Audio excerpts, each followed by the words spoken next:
I be moving. Whipping the foreign, I'm cruising. The money I'm speaking is fluent. All of my business booming. Stacking my cash in abundance. All of my family funded. Finally got what I wanted. Life is amazing, I love it. Everyone know that I run it. Yeah, look at me now, I came up. I've been thinking back then when I almost gave up on the game, cause I never got in my way. Yo les postos, c'est Sacha, bienvenue dans cette nouvelle vidéo Mercato et Actu Foot et on commence avec la vente de l'OM. Franck McCourt refuse de négocier avec Mohamed Ajroudi. Le propriétaire de l'OM, Franck McCourt, a fait savoir à Mohamed Ajroudi qu'il refusait de négocier avec lui la vente du club. C'est le feuilleton de ce début d'été 2020. L'OM fait l'objet de convoitises. Mohamed Ajroudi, homme d'affaires franco-tunisien, et Mourad Boudjelal, ancien patron du RC Toulon, se sont publiquement portés candidats à l'acquisition du club phocéen ces dernières semaines. Depuis, des sorties médiatiques fracassantes, la dernière en date de Boudjelal à l'encontre de l'actuel président de l'OM, Jacques-Henri Hérault, en démenti. L'affaire alimente les pages des médias sportifs et les discussions entre les supporters olympiens. Ce vendredi, on y voit un peu plus clair dans ce dossier. C'est un refus catégorique. L'AFP, qui a eu accès à un courriel officiel envoyé par le clan McCourt à Ajroudi, avance clairement et simplement que le Bostonien refuse de négocier avec cet interlocuteur pour la vente du club. L'agence de presse relayée par la Provence cite notamment l'avocat conseil de l'américain Olivier de Villemorin. Ce dernier fait part de manière formelle et définitive de la réponse de son client. Le club n'est pas à vendre. Monsieur McCourt ne souhaite pas engager de discussion avec vos clients. La réponse est claire. Elle promet assurément de nouveaux épisodes à venir pour nous tenir en haleine encore une bonne partie de l'été.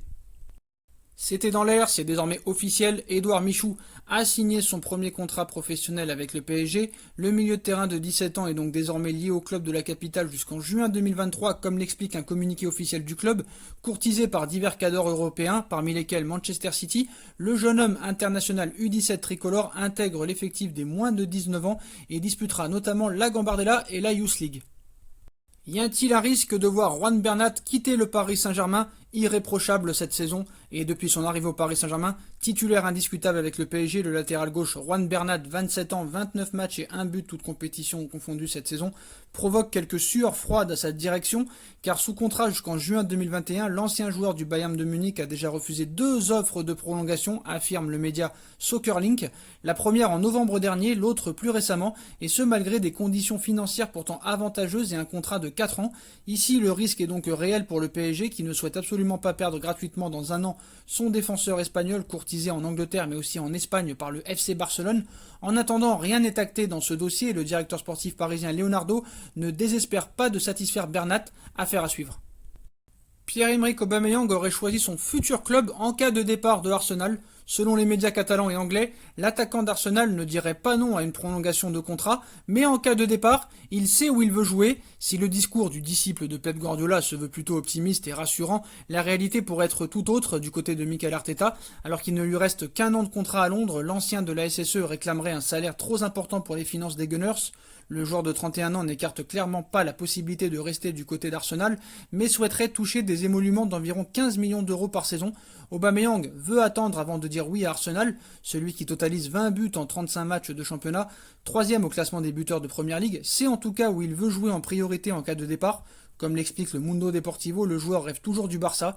Les Catalans ont déjà envisagé de l'enrôler à plusieurs reprises, et même si leur plan A reste aujourd'hui Lautaro Martinez de l'Inter, Aubameyang reste une option d'actualité. Le buteur souhaite ainsi attendre d'en savoir plus sur les plans du club catalan à son égard avant de prolonger son bail ou non avec son club actuel. Du côté du Barça, on est conscient qu'Aubameyang reste une piste plutôt abordable au vu de sa situation contractuelle, surtout si on compare avec les autres noms mis sur la liste des dirigeants Blaugrana à l'image de l'attaquant argentin. Plusieurs fois par le passé, l'attaquant Gunners avait manifesté son désir de jouer en Espagne, pays d'où il est originaire, sa famille du côté de sa mère.